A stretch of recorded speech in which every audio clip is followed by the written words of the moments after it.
Imagine this. You are standing in a room where your future is being decided. Across from you are two individuals. The first is the perfect embodiment of modern confidence. They are charismatic, their smile is effortless, and their words flow with the polished cadence of 1,000 practiced speeches. They speak of vision, synergy, and win-win scenarios. Their energy fills the space, a magnetic force of relentless optimism that seems to promise a future free of doubt. They are the person you have been taught to admire, perhaps even to become. Then, there is the second individual. They are quiet. They do not command the room with a booming voice or an infectious grin. Instead, they possess a profound stillness, an unnerving composure that seems to draw the room's gravity toward them. Their gaze is not wide and inviting, but focused and analytical, as if they are not merely listening to words, but dissecting the unspoken motives behind them. They don't sell a dream. They seem to be observing a reality that others in the room are not yet aware of. When they finally speak, their words are few, precise, and unadorned with sentiment. They don't promise success. They outline the precise mechanics of achieving it, including the uncomfortable costs and the potential for failure. Now, who leaves that room with the power to shape what comes next? Our culture, our books, our gurus. They all point to the first person. But in the cold arenas where real power is contested, it is almost always the second. And this reveals a terrifying paradox that lies at the heart of our modern quest for self-assurance. We have been sold a beautiful, marketable, and utterly hollow version of confidence. We've been told it is a state of mind, an internal sunshine you can generate through affirmations, positive thinking, and the sheer force of will. We are taught to build an outward performance of certainty, to fake it till you make it, believing that the feeling of confidence is the cause of success. But what if this is the most dangerous lie of all? What if the confidence you've been so desperately chasing is nothing more than a gilded cage, designed to make you feel good while rendering you utterly ineffective in the face of genuine adversity? You have felt this yourself, haven't you? You have stood in front of the mirror, repeating your mantras. You have adopted the power poses and followed the 7 habits. Yet, in the moments that truly test your mettle, a sudden betrayal, a catastrophic failure, the brutal indifference of a world that does not care about your vision board, that carefully constructed edifice crumbles. In its place rushes a tidal wave of doubt, resentment, and confusion. Why did the formula fail? Why did your fortress of self-belief turn to dust the moment the battle truly began? The answer is unsettling. It is because the confidence we are taught to value is a performance for an audience. It is loud, theatrical, and desperate for applause. It needs constant validation from the outside world to sustain its own fragile existence. But true confidence, the kind possessed by that quiet figure in the room, is not a performance at all. It is a tool. It is a form of psychological armor forged not in the warm glow of self-love, but in the cold, hard furnace of reality.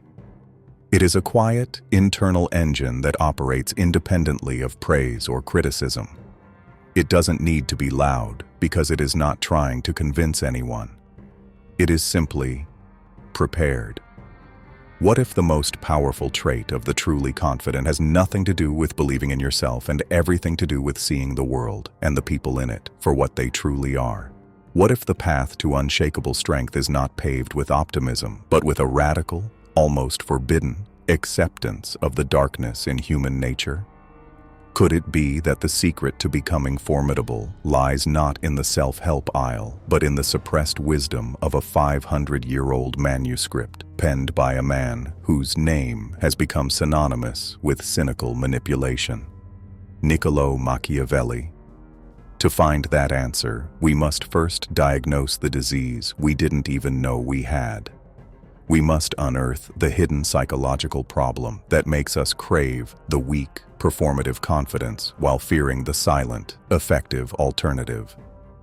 Before we can build, we must understand the flawed foundation upon which we stand. we must descend into the deep and often disturbing roots of why we choose comforting illusions over stark, empowering truths. This profound aversion to the quiet, effective confidence of the strategist and our obsession with the loud, fragile confidence of the performer is not an accident. It is a symptom of a much deeper psychological malady, a fundamental flaw in the way we are taught to perceive reality. The hidden problem is this: you have been conditioned from birth to believe the world is a stage for a moral play, when in fact, it is a laboratory of power.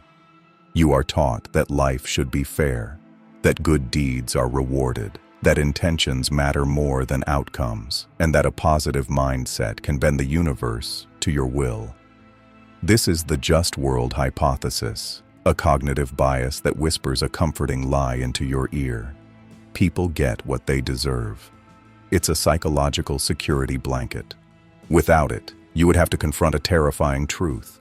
The universe is utterly indifferent to you. It does not care about your fairness, your kindness, or your feelings. Chaos is its default state, and power, not morality, is its primary currency. Our entire culture is a conspiracy to shield us from this reality. To understand the roots of this conspiracy, we must turn to the great diagnosticians of the human psyche. Carl Jung would call this the problem of the shadow. Your shadow is everything within you that you refuse to acknowledge. Your capacity for aggression, your selfishness, your hunger for control, your potential for cruelty. You repress these traits, not because they are inherently evil, but because they conflict with the polished, socially acceptable version of yourself you present to the world, your persona. The confidence you have been sold is a product of the persona. It is a confidence that denies the shadow. It pretends you are purely good, purely positive, purely well-intentioned. And because you deny this darkness in yourself, you become incapable of recognizing it in others. You walk into negotiations assuming goodwill. You enter partnerships expecting loyalty. You trust promises without scrutinizing motives. You operate with a map of human nature that is missing half the territory. Then, when someone operates from their shadow, when they manipulate, betray, or outmaneuver you, you are not just defeated, you are psychologically shattered. Your sanitized worldview collapses because you were armed for a fantasy world, not the real one. True confidence, Machiavellian confidence, begins with integrating the shadow. It is the courage to look at your own capacity for darkness, not to indulge it, but to understand it. For only when you understand that weapon in yourself can you recognize it and defend against it in others. Friedrich Nietzsche identified this same sickness from a different angle. He saw two opposing moralities wrestling for the soul of humanity: master morality and slave morality. Master morality is the code of the strong, the noble, the creator. It defines good as that which is powerful, proud, and life-affirming. It doesn't ask for permission or validation. It creates its own values. Slave morality, born from the oppressed and the weak, is a direct inversion of this. Unable to triumph through strength, it reframes its own condition as a virtue. Weakness becomes goodness, meekness becomes humility, submission becomes obedience, and the inability to take revenge becomes forgiveness. Crucially, it defines the powerful traits of the master as evil. The performative, validation-seeking confidence of our era is a direct descendant of slave morality. It is a confidence that is perpetually asking, "Am I good enough? Am I liked? Am I approved of?" It is a psychological state of the herd, designed to ensure conformity and docility. The Machiavellian mindset, however, operates from a place much closer to master morality. It is not concerned with being liked, but with being effective. It is not concerned with intentions, but with results. It understands that in a world governed by power dynamics, virtue without strength, virtu, as Machiavelli called it, is useless. It is the confidence to act in your own self-interest, to create your own code, and to judge yourself by a single criterion. Your ability to shape reality according to your will. This escape into comforting moral systems is ultimately a flight from freedom itself. The existentialists like Jean-Paul Sartre argued that we are condemned to be free. There is no preordained cosmic plan, no inherent meaning, no universal rule book. We are born into a void, and we are solely responsible for creating our own essence and purpose. This is a crushing weight. To escape it, we grasp for any system, any ideology, any self-help guru who will give us a pre-packaged script for life. We trade the terrifying boundlessness of freedom for the comforting security of a cage. So the hidden problem is this. You have been systematically taught to fear reality. You have been trained to prefer a pleasant lie over an empowering but uncomfortable truth. This psychological conditioning runs so deep it feels like instinct. It convinces you that acknowledging the world's darkness is cynicism, that studying power is immoral, and that seeing people's shadows is a sign of paranoia. But it is none of those things. It is the prerequisite for true sight. And as long as you remain blind, you are a pawn in a game you don't even know is being played. But what are the real-world costs of this blindness? How does this deep-seated fear of reality silently corrode your life, your decisions, and your very potential for greatness? The consequences are far more pervasive and far more devastating than you can possibly imagine. The cost of this self-imposed blindness is not a single spectacular failure. It is a slow, creeping paralysis. It is the silent death of your potential, happening one small, imperceptible compromise at a time. This conditioned fear of reality manifests as a series of unseen psychological cages that dictate your choices, sap your strength, and ultimately ensure your mediocrity. On a personal level, this worldview transforms your mind into a prison of its own making, patrolled by the guards of cognitive bias. You fall victim to confirmation bias, actively seeking any shred of evidence that reinforces your belief in a just and orderly world. You read the articles, listen to the podcasts, and follow the influencers who parrot back the comforting narrative that positivity and good intentions are the keys to success. Simultaneously, you instinctively recoil from any information that contradicts this. The stories of ruthless but successful strategists, the data that shows chaos and luck play a terrifyingly large role, the uncomfortable truths about human self-interest.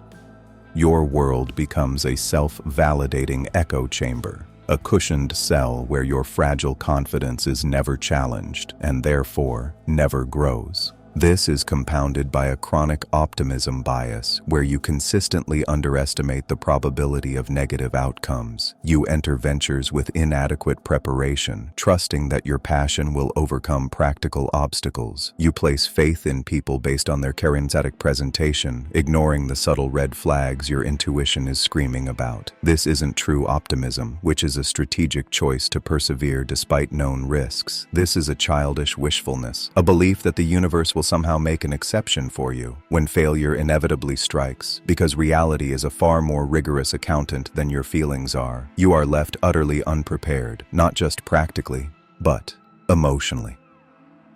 The most insidious consequence is how this warps your emotional landscape. The constant, subconscious effort to hold a pleasant, fabricated worldview in place against the harsh, contradictory evidence of reality generates a low-grade, pervasive anxiety. You live with the perpetual fear of being found out, that your mask of positivity will slip, that your carefully constructed self-image will be shattered by a single encounter with brutal honesty. This anxiety eventually curdles into a deep-seated resentment. When you see others who are less moral, less positive, but more cunning and clear-eyed achieve the success that eludes you, your flawed worldview gives you only one explanation. The world is unfair. You become a bitter critic, complaining about the rules of the game rather than a master who studies them in order to win. You mistake your naivete for moral superiority, and this righteous bitterness becomes the final lock on your cage. These individual prisons scale up to create a collective cultural delusion. Our corporate environments are masterpieces of this conditioning. They are built on the language of team spirit, positive culture, and constructive feedback, often euphemisms designed to suppress uncomfortable truths and punish dissent. The individual who points out a fatal flaw in the plan is not a valuable realist. They are not a team player. The quiet, analytical strategist is overlooked in favor of the charismatic, backslapping salesperson who projects an aura of success. The system rewards the performance of confidence over the substance of competence. Social media is the grand cathedral of this religion. It is a hyper-real arena where billions of people meticulously curate a persona of happiness, success, and virtue, all while hiding the shadow reality of their lives. This creates a relentless pressure to perform, to measure your worth by the validation of likes, comments, and shares, the digital equivalent of the herd's approval. Your brain itself becomes an accomplice in your imprisonment. Every like, every word of praise for being agreeable, every moment you successfully avoid a difficult confrontation, you receive a small hit of dopamine. Your neurology becomes addicted to the comfort of the illusion, actively resisting the stressful, energy-intensive work of grappling with complex, multi-layered reality. You are living inside an invisible trap, and the most tragic part is that you have been taught to call it a sanctuary. You believe you are protecting your well-being, preserving your optimism, and acting with integrity. But what you are actually doing is systematically dismantling your own power. You are making yourself more predictable, more manageable, and more vulnerable to those who do not share your self-imposed blindness. Every day you choose the comforting lie. Your ability to perceive and navigate reality atrophies. The only way out is not to redecorate the prison cell. It's not about finding a more authentic way to perform or a stronger mantra to chant. The only way out is a jailbreak. It requires a rebellion against the very foundations of your socially conditioned mind. You must be willing to commit a form of psychological treason, to turn your back on the comforting gods of positivity, fairness, and social approval, and to walk willingly into the terrifying, chaotic, but ultimately liberating wilderness of the real. It's time to stop asking how to feel more confident and start asking how to become more dangerous. This rebellion begins with a radical redefinition of your goal. The objective is not to feel confident. That is the addict chasing a feeling, the child craving a security blanket. The objective is to become competent, to become effective, to become, in a word, formidable. To be formidable is not to be a bully or a tyrant. It is to be a force that reality must reckon with. It means that your presence in any system, a negotiation, a company, a relationship, changes the calculus for everyone else. You are no longer a pawn to be moved, but a player whose moves must be anticipated. Confidence is not the path to this state. It is the byproduct of it. It is the quiet hum of a well-oiled machine, the calm of a strategist who has already wargamed 1,000 scenarios. This is how you begin to build that machine. The first act of this rebellion is to swear a fierce, uncompromising allegiance to reality. You must abandon the quest for comforting truths and instead become a connoisseur of inconvenient ones. This requires a fundamental shift in your identity, from a performer seeking applause to an intelligence analyst seeking leverage. Your new mission is to see the world and the people in it exactly as they are, not as you wish they would be. This is the cornerstone of Machiavelli's entire philosophy. He wrote not about how princes should act in a perfect Christian kingdom, but how they must act in the messy, treacherous world of Italian city-states. Practically, this means you must cultivate a habit of radical objectivity. In any situation, train yourself to separate the observable facts from the emotional story you are telling yourself about them. Before you ask, "How does this make me feel?" You must first ask, "What are the raw facts here? What are the stated and unstated interests of every party involved? What are the power dynamics at play? What is the worst-case scenario, and have I prepared for it?" This is not pessimism. It is professional-grade threat assessment. The performer walks into a room hoping for the best. The strategist walks in having already planned for the worst. This discipline of seeing clearly, without the fog of hope or fear, is the first and most crucial source of power. Your second act of rebellion is to turn inward and confront your own shadow. Stop treating your darker impulses, your ambition, your tribalism, your capacity for ruthlessness, as shameful secrets to be suppressed. They are not moral failings. They are ancient, powerful tools in the human survival kit. You do not have to act on them, but you absolutely must understand them. By acknowledging the quiet voice in you that calculates its own advantage, you immunize yourself against the shock of seeing it in others. You begin to understand that the most dangerous people are not those who are openly monstrous, but those who have mastered the art of concealing their shadow behind a convincing mask of virtue. History is written by those who understood this. Consider the great unifiers and founders, figures who were not nice in any conventional sense. They did not build empires by appealing to the best in human nature. They built them by understanding and harnessing the whole of it. The greed, the fear, the vanity, the hunger for status. They saw people not as angels to be inspired, but as complex, self-interested creatures to be managed, incentivized, and, if necessary, outmaneuvered. By making peace with your own shadow, you learn to read the shadows of others. You stop being a target for manipulators and start becoming someone whose motives are respected because they are understood to be grounded in the firm bedrock of human nature itself. The third and final act of rebellion is a profound internal shift. You must detach your sense of self from outcomes and anchor it fiercely to your process. The world will always contain an element of chaos, of pure, dumb luck, what Machiavelli called fortuna. To tie your emotional state to the whims of fortuna is to guarantee a life of anxiety and frustration. You cannot control whether the storm comes, but you can control how well you build the ship. Your virtue, your skill, your discipline, your preparation, your resilience is the only thing that is truly yours. This is a counterintuitive path to power. By caring less about the specific prize, you become a more formidable competitor for it. The person who is unattached to the outcome cannot be emotionally blackmailed. They cannot be intimidated by threats of failure or seduced by promises of glory. They are focused on a single thing: flawless execution of their strategy. Whether they win or lose, they learn, adapt, and grow stronger. Their confidence is not derived from a victory banner, but from the quiet knowledge of their own resilience and preparation. In embracing these principles, something remarkable begins to happen. The world starts to look different.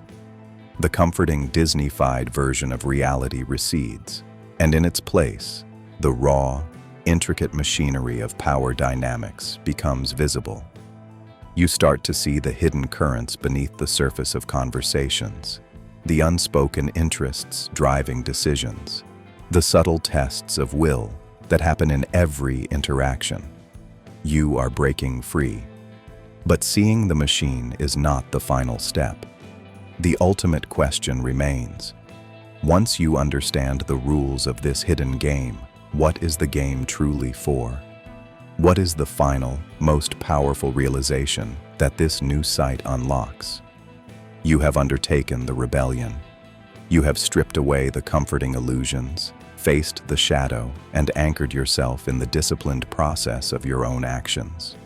You can now see the hidden architecture of the world, the subtle interplay of fear and desire, of interest and leverage that governs human affairs. But this new sight, this Machiavellian clarity, can feel cold and desolate at first. To see the world as a grand, amoral chessboard is to risk becoming a cynic, a player in a game with no ultimate prize. This is the final and most dangerous trap: to master the mechanics of power without understanding its ultimate purpose.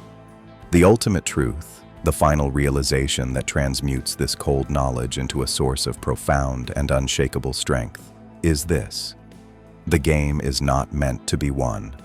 It is meant to be authored. The single most powerful trait of the truly confident is not just the ability to play the game better than anyone else. It is the radical, world-altering realization of their own agency. It is the understanding that you are not merely a piece on the board, subject to the rules of culture, biology, and fate. You are the hand that moves the pieces. And if you so choose, you can be the one who designs the board and invents a new game entirely. This is the ultimate freedom. This realization liberates you from the two great tyrannies that hold the rest of humanity captive. First, you are freed from the tyranny of prescribed morality. This does not mean you become an immoral monster.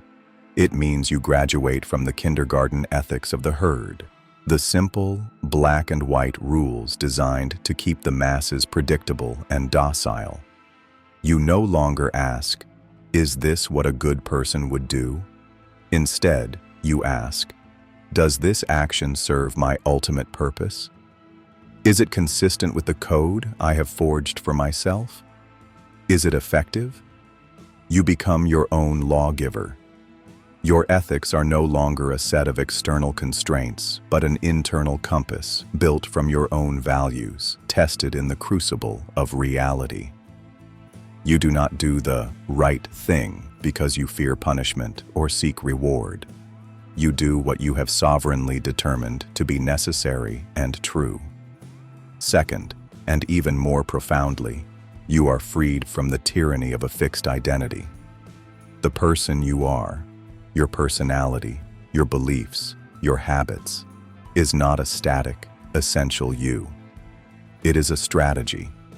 It is a collection of tools and tactics you have adopted to navigate the world. And if that strategy ceases to be effective, you have the absolute power to discard it and craft a new one. The quiet observer can become the charismatic leader. The aggressive competitor can become the patient mentor. These are not masks hiding your true self. They are expressions of your will. Your deepest identity is not the role you are playing. It is the author who is writing the script. This adaptability makes you impossible to predict, impossible to label, and therefore impossible to control. This is the paradigm shift that redefines everything. All your past struggles, the gnawing anxiety, the bitter resentment, the feeling of being a victim to circumstance, are suddenly cast in a new light. They were the birth pains of a pawn waking up to its own potential, the frustrated rattling of cage bars by a creature that did not yet realize the door was unlocked. The moment you grasp your own agency, the game changes. The world is no longer a hostile place that happens to you. It becomes a canvas.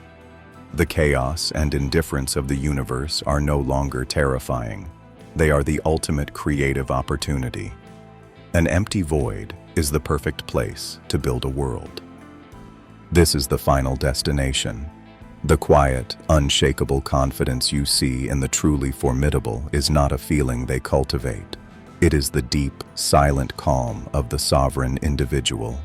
It is the peace that comes from knowing that whatever fortuna may hurl your way, whatever storms may come, whatever empires may fall, you possess the indestructible core of virtue.